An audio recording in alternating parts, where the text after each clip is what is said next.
Last night I did a little sharing of my story with a family group of people that are loved ones of people diagnosed with mental health conditions. And the first hour they do their class material, and then the second hour I share my story.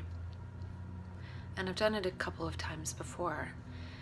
And so I was actually struck by the conversation that happened.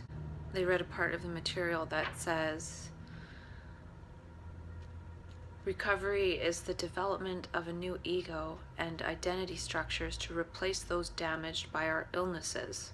Recovery is about wellness, that is, the redevelopment of a new and healthier personality and lifestyle, an independent personality that is strong enough to stand on its own.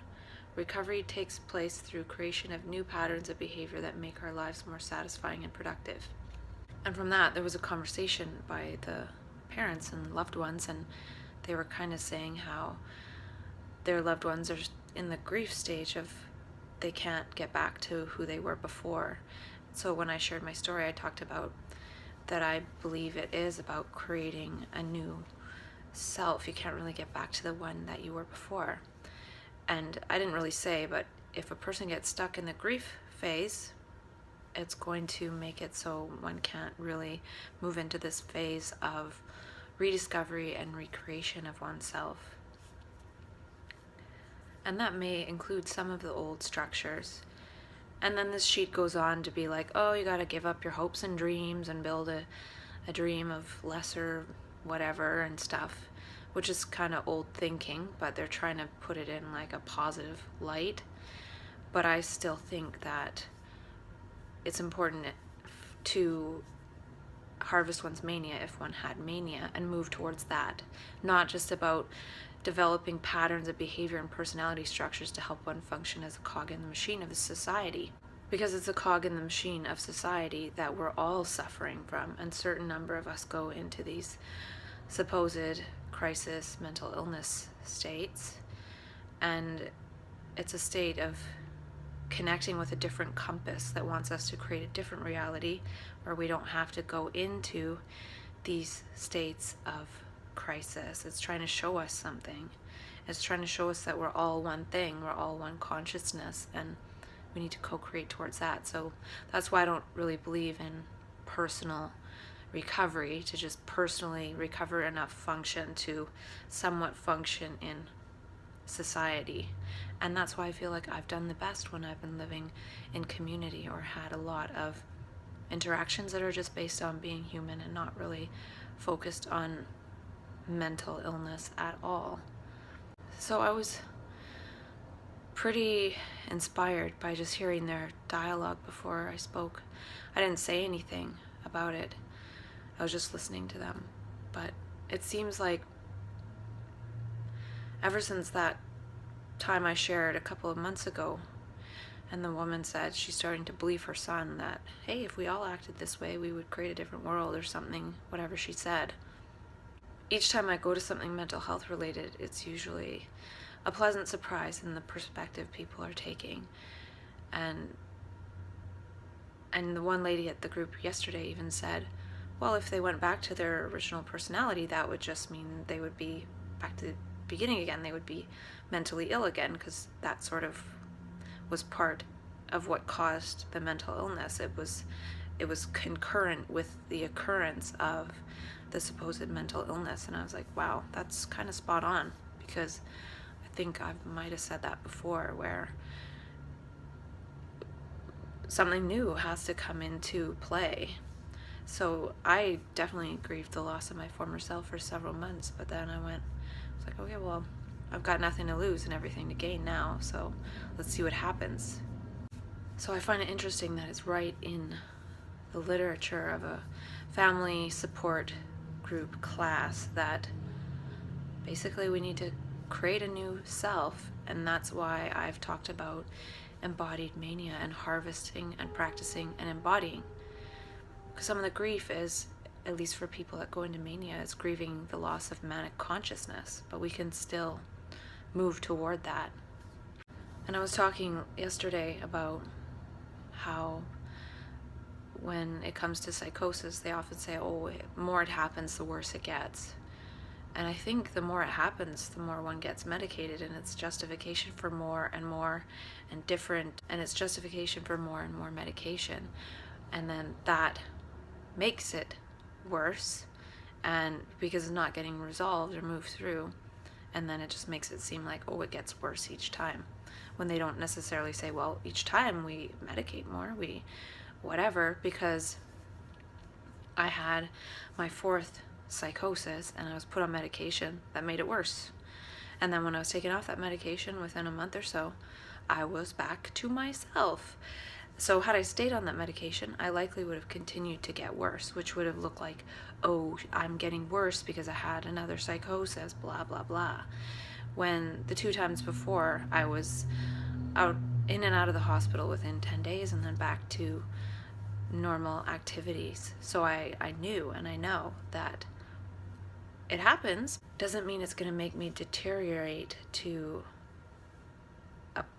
a worse off state, because that hasn't been the case.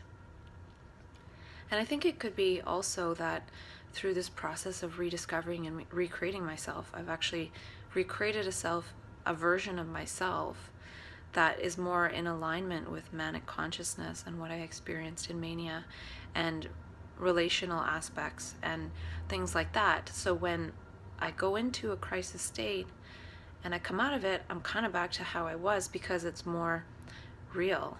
Whereas the initial crisis was trying to break down a lot of the false structures. And then through living in community, I was able to build a different relational self. And that could be where a lot of my strength is that I have that community. And I made some notes when editing my videos from yesterday, and I was thinking about how my intention with these videos is to open the doors of my mind and your mind.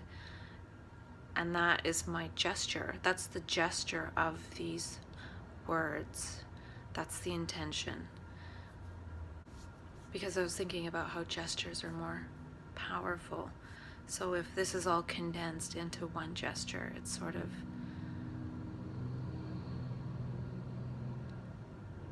learning in self-dialogue in order to keep this brain learning and use this brain instead of having the brain use me.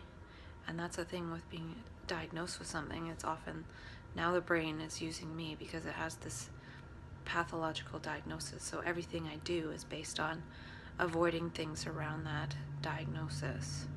And I prefer to thrive, dive, and revive.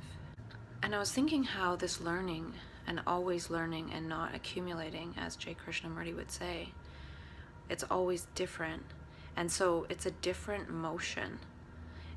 It's a motion that is always unfolding and changing as it unfolds, whereas thinking is sort of this circular reflex in the brain. So I was thinking that thinking is actually re-motion, not as in re-emotion, but re-motion. It's the same motion happening in the brain, which is circular, so it's actually in action because it's talking about something from the past. So the brain can be in motion, unfolding, always seeing something new. And Krishnamurti talked about compassion and how it's always new, it's always different, it's always changing. And so compassion, that word, that static word, encompasses that unfolding. And I was thinking that manic consciousness is kind of like compassion then, because every moment is so different and rich and diverse and new. It's almost like the learning process I'm going through right now through self-dialogue, but actually in interaction with actuality out there. This is the gesture of the intention for my brain to be learning in this way and learning through self-dialogue, but it can also be in dialogue with actual people out in actuality. And it's a very powerful process when that happens. So I think manic consciousness is actually similar to compassion, which is similar to empathy. in that it's always different. It depends on the moment. It depends what you're perceiving. What you're perceiving is what you're empathizing with. Otherwise, you're not empathizing because you're not actually seeing it. And this re-motion of the brain, which is thought, doing similar motions or the same motion over and over again and repeating itself, is tied to re-emoting, which is re-emoting dopamine. Or it could be different emotions, but they're linked to dopamine because we derive some kind of pleasure out of those emotions by, as Dr. David Hawkins would say, by taking a positionality. By taking a position, by judging, by comparing, by measuring, we're getting some kind of juice, as he would say. And he said mainly the only process is to surrender the juice that you get out of taking a positionality. And I was thinking also how motion catches our attention, and I was talking about that in the last video. And so if we're always re-motioning with thought, same motion, similar motion, same 10 or 100 thoughts every day, we're naturally going to be habituated to it. And we're not even really going to notice that it's going on like that. And when we get habituated to it, we get bored. And so we're bored in our life just because we're always hearing our voice going on. We're not actually perceiving what's happening now. And I've talked about already how the images of the ego thought process get in the way of the mind screen and pure perception, which is learning. So this re-motion over and over of thinking. So I could think of thinking in the ego as re-motioning and creating motion out of old past experiences by going from image to image to image of the past. It's old motion. It's not being in touch with the motion and what's going on and the patterns of the present moment. And we would never get bored of that, but we get bored because we have this re-motion going on in our head and we're habituated to it, and that is the habit. So when that's going on and talking to us, it's sort of lulling us to sleep so we can go through our habitual day. And the thing with habits that I thought of is that it becomes a habit when we can do it automatically and then let this voice just start droning on again. So the voice is going on and we're bored and we're doing our habits. So we're kind of living this really boring life. So if we were always doing new things or perceiving anew and learning anew, we wouldn't have that voice, or we can't have that voice going on because that voice comes on when we are in habit mode. So we're nearly always in habit mode, and that's why when we're driving, we're just thinking of old things and that goes on and on. So they always talk about forming new habits, and to me it just means do something new to turn off that voice for a while and actually focus, and then do it enough times that it becomes so automatic in the neural networks that now you can just start talking about the past again and boring yourself to tears. So memory is a movement of the past meeting the movement of the present, and we're not moved by the present, we're moved by our past. We're animated by our ego thought memory complexes. We're not animated by interacting with the present moment. We can't unfold as the present moment with the present moment when we're re-unfolding old memories. And again, it's just painful memory, oh, lacking dopamine, pleasant memory, oh, dopamine, and just back and forth like that. So we become this like binary compass. It's like we become this rudder on a boat. You have to go this way and you got to go that way, and you got to go this way and you got to go that way in order to go in a straight line. And then that's our ego habit, and then we call that our personality, we call that our self. And then when manic consciousness or some other process and that energy comes in and breaks it up, and we're confused and lost and scared and perceiving all these things that we probably missed along the way, we think that we've lost something special, when it's that process that's trying to help break up this habitual thing There's so much out there about reach your goals, develop a new habit. Are we robots? And I realize this dopamine reflex of the ego images is like a protective mechanism. And I can't remember if I talked about it, but by having these images on our mind screen and just reacting to that, we don't actually have to react and see what's happening in the present moment. So what's happening in the present moment unfolds as something new every second. And it's a very rich and diverse process, but we're processing our old images. So by doing that, we're giving ourselves comfort and security that we have some kind of control over things, when really we're just supposedly controlling the images in our mind and supposedly choosing the images in our mind. But that doesn't have anything to do with this moment. And by doing that process, we're lulling ourselves to sleep and allowing ourselves to become habits. And by becoming habits, we feel safe because we don't really go outside our comfort zone much. And it has nothing to do with actuality. It's just this image process in our mind that's keeping us in habit by talking about the past. And it's probably talking about the past because we're doing the same old thing. We become this habit. So it's talking about something old because we're not actually doing anything new. And so we're living our whole lives in our minds like that. We're not actually present. So I don't think that forming habits is the way to live a rich life. And these past images giving us this hit of dopamine makes us feel like we're actually living because we get this little hit of pleasure. And we only know pleasure, pain, and the few emotions that go along with it. We don't understand all this other spectrum of consciousness and experience, mainly because we're afraid of it and we're not tuned into it. And I think manic consciousness and map consciousness comes in order to try to attune us to that. So it breaks up the old ego structures, which automatically makes us vulnerable to going anywhere from the highest ecstasy to the lowest of the low. But we need to go through the entire spectrum in this process of map consciousness in order for us to really feel for real, to actually feel for real, instead of just having a fear by producing fearful images in our head of the past and fearing what might happen. We get to experience extreme terror.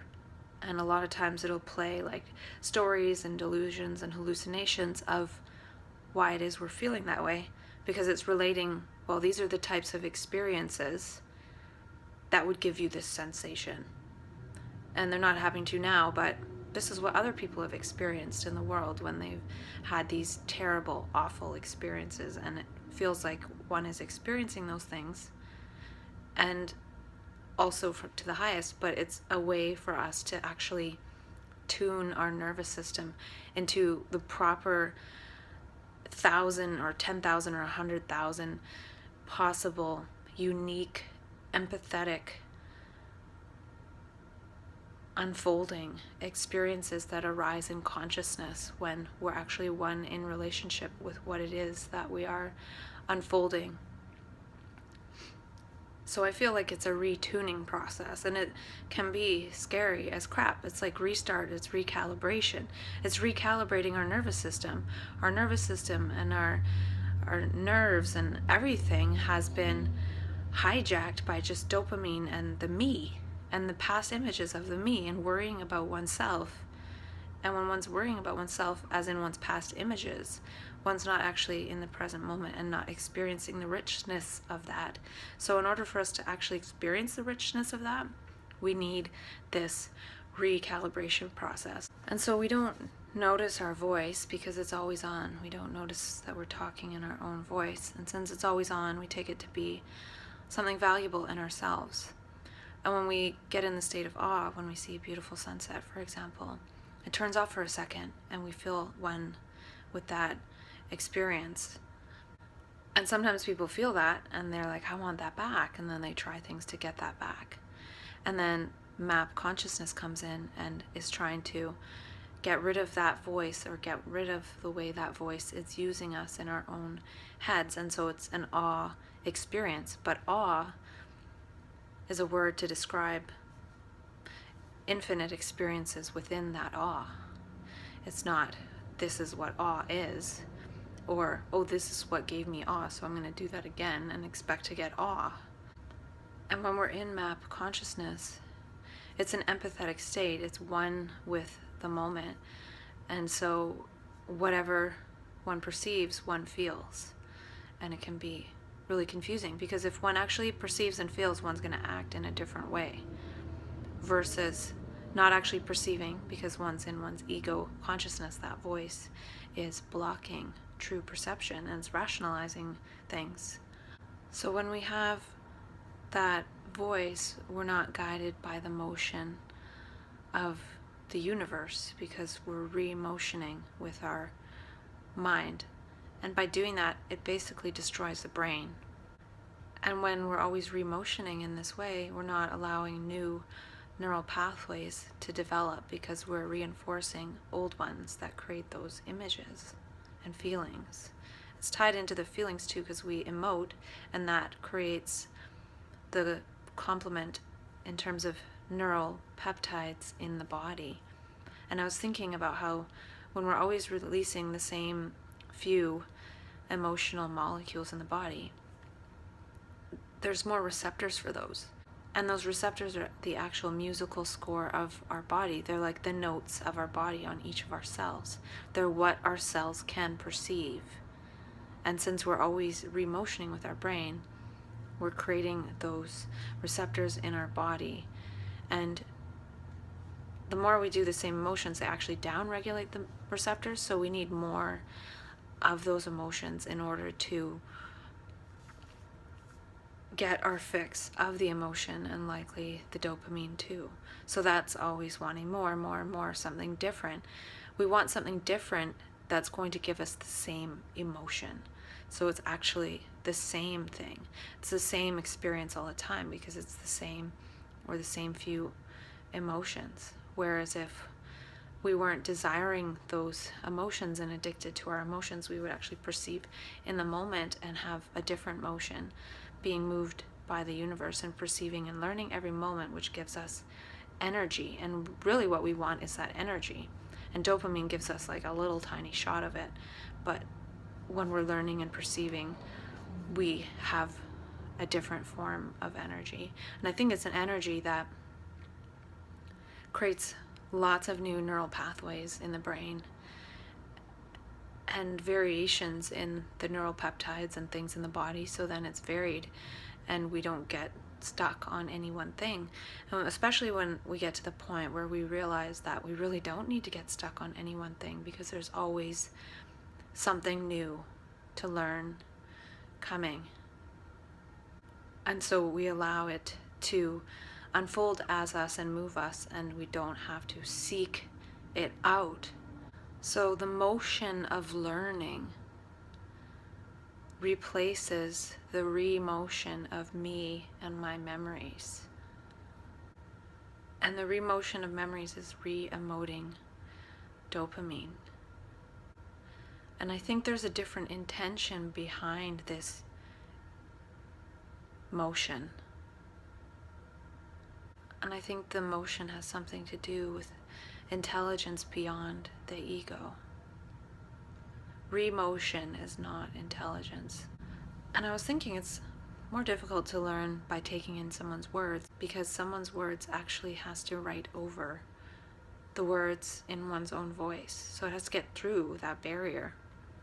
And one's own voice, ego, is always looking to confirm what it already thinks to be true. So it'll only let in things that confirm the associations it's already making. The ego doesn't do very much extrapolating and inferring and hypothesizing or pattern recognition.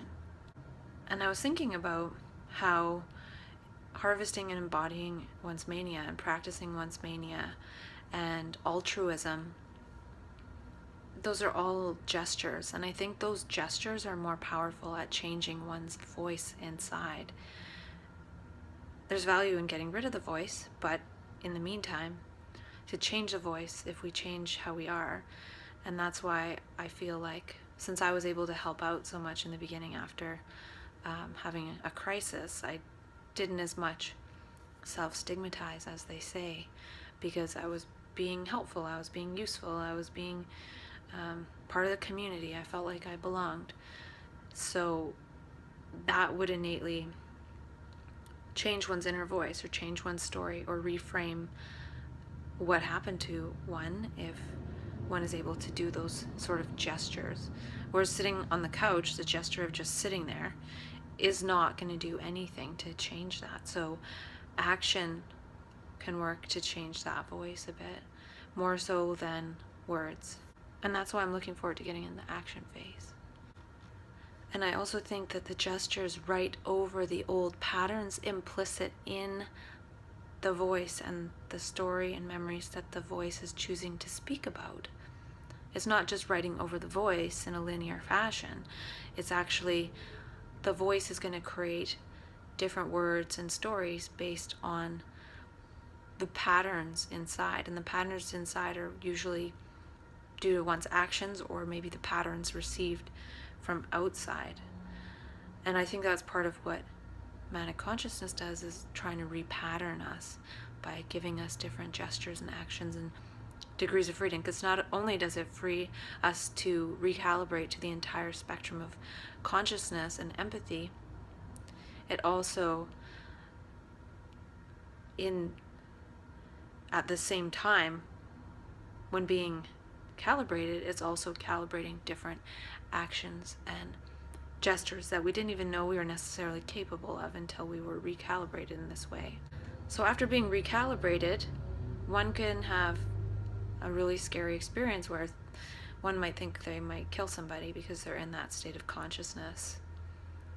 And one can live the rest of their life in fear that, oh my gosh, I thought that, or I had that urge. But to me, it's a calibration, and that way, moving forward in the harvest practice and body, we can choose what it is we want to reinforce in our neural networks. And as we reinforce those higher gestures and higher states of consciousness, the likelihood of us going into a space where we're going to feel that again is less. And it's more about being calibrated to that and seeing that possibility and seeing how that happens to people, and having some empathy for people that go through that, more so than thinking that one is going to necessarily become that. It's about calibrating empathy. I was thinking about my thinking process and how my brain doesn't think in terms of circular ego loops. And so usually when I have a thought, it's more like an insight. It's just like a total sentence. It's a total complete thought in one go, and it's not really in my own voice. It's more like a silent whisper. I don't even really hear it. I just sort of know it. And most of the time when I think in that way, it's something I want to write down. And other than that, I don't really think unless it's something that I'm wanting to write down. When I speak in conversation, I would say that I just open my mouth and speak. So when I do that, I don't have even that whisper at all. It's more like it just comes out when I open my mouth. So there's no whisper. And the whisper is more if I want to write something down. And it could be that manic consciousness and MAP consciousness is suppressed allostatic load, all the things that we didn't deal with. And that goes along with what I was saying about how our muscles tense over time, and then when we get freed of that, well, where does all that energy go? When we're freed of that tension, it can easily come into our consciousness and feed us images of past, present, possible future, of self and other. Because it could be other too, because if something happened to me and it's like stored in a muscle and that's released when I'm in manic consciousness, that storage could actually be not just what happened, but everything that led up to that happening. So it could be stored in the muscle, not just as this was the event, but all the extrapolations and inferences in that, all those extrapolations and inferences are now available to my consciousness, in that I can recognize those patterns and see the possibility of something similar happening. And that's why I think people get like really anxious and stuff, because all of society is designed for not the greatest things to happen to people. And so that's also why when it's released, when one goes into the lower end of the spectrum of map consciousness, one feels all those things relating to that event and all the extrapolations, not just, oh, that was a painful event for me. And one can also see how it relates to other people. And so it's like an unfolding and very rich thing to be able to extrapolate all the empathy related to that thing and everything that led up to that. And it could almost be that when one gets calibrated to the spectrum of map consciousness after the fact, one can utilize that empathy moving forward to inform how one wants to embody one's mania and harvest, practice, and body. It wouldn't include things that led up to that event, because one was able to go through it and see all the subtle nuances and why one would not want to participate in that.